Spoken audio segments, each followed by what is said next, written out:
먼 옛날 이야기이다. 화창한 봄날 창가에 기대어 아름다운 꿈을 엮어가는 온화한 심성의 여인이 있었다. 이 여인에게는 한 가지 걱정스러운 일이 있었다. 결혼한 지 오래됐지만 아기를 갖지 못했다. 그 문제만 빼고는 매우 행복했다. 그러던 어느 날 여인은 아기를 기다리는 남편에게 너무 미안한 나머지 소실을 드리도록 한 뒤 남편을 양보했다. 그런데 소실이 아기를 낳은 뒤 남편의 사랑은 그녀에게로만 향했다. 행복했던 여인의 마음에는 시간이 지날수록 원망이 들끓기 시작했고 소실과 아기를 미워하다 못해 마침내 죽음에 이르게 했다. 그러자 남편 역시 그 여인을 미워하여 목숨을 빼앗아 버렸다. 이렇게 얽히고 설킨 미움과 원망은 끝없이 펼쳐진다. 원한의 안갚음은 부메랑이 되어 되돌아오고 고통은 무한대로 퍼져나간다. 이 이야기처럼 우리의 삶은 원망과 안갚음의 순환에서 벗어나지 못하는 경우가 비일비재하다. 처음에는 상대를 배려하려는 좋은 의도에서 시작한 일이 나중에는 미움과 원망으로 변질되어 버릴 때가 얼마나 많은가.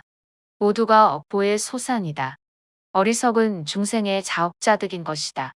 아무런 외적 요인이 없는데도 아름다운 마음에서 일순간 원망의 불꽃이 일어나고 이윽고 고통과 악의 연결고리가 끝없이 이어진다. 오늘날 세상에서 일어나고 있는 온갖 분노와 다툼도 그 근원을 되짚어 살펴보면 이처럼 단지 한순간의 악한 마음에 기인하고 있는지도 모를 일이다. 이를 기신론에서는 호련염기쇼라고 한다. 호련이 일순간에 잘못된 생각이 일어나 악의 씨앗을 뿌린 다음 죄의 꽃을 피우고 원한의 열매를 맺어서 악업의 순환이 형성된다는 것이다. 부처님은 이러한 악의 연결고리를 단칼에 끊어버리는 지혜인이 되라고 타이르신다. 그 방법은 용서하는 마음 한 가지뿐이라고 가르치신다. 그런데 원한의 연결고리를 끊기 위하여 우리가 용서하는 마음을 갖기란 말은 간단해도 실천하기가 결코 쉽지 않다.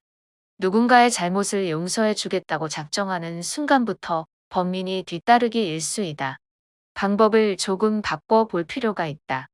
내 마음속에 자리 잡고 있는 원망의 마음을 밖으로 끌어내버리는 것부터 먼저 실천해보자.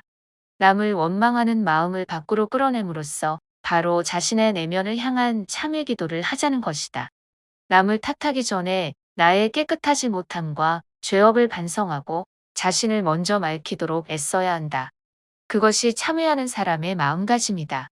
남을 향한 미움을 내 마음속에 담아두지 않으려고 노력해보자. 이와 같이 나 자신의 참회가 깊어지면 자연스레 남을 향한 용서의 행위로 이어진다. 남의 잘못과 악업마저 나의 소산으로 받아들여서 함께 참회하고 함께 용서하는 일을 일상화해보자. 이것이 바로 원하는 오직 용서로서만 그 굴레를 벗어날 수 있다는 법구경의 가르침이다.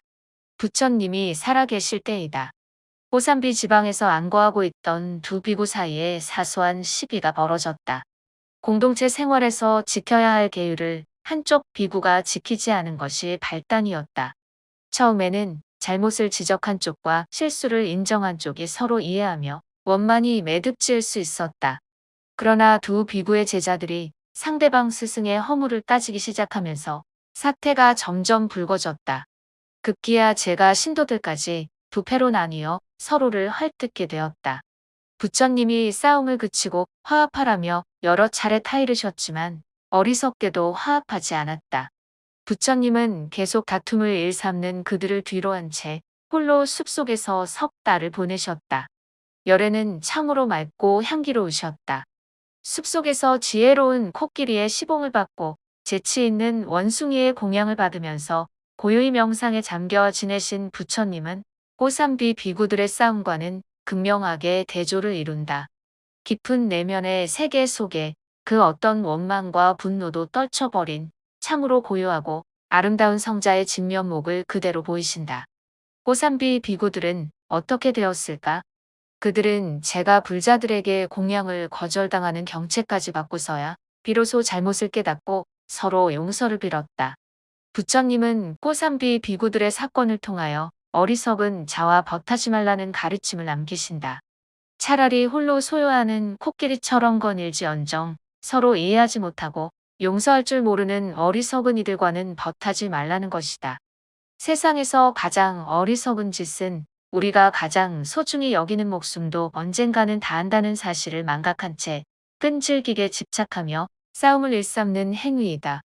그러나 지혜로운 사람은 헛된 싸움을 그치고 모든 것을 용서한다. 고산비 비구들의 싸움에서 벗어나신 부처님은 숲속에서 동물들과 함께 조화로운 일상을 펼쳐나가신다.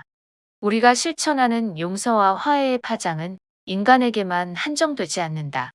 못 생명과 함께 하시는 부처님의 모습은 우리에게 우주적인 시야를 느끼게 하는 놀라운 장면이 아닐 수 없다. 용서와 화해의 영향력은 인간을 비롯하여 자연계의 모든 생명까지 두루 평화롭게 만든다고 부처님은 몸소 일깨워 주시는 것이다.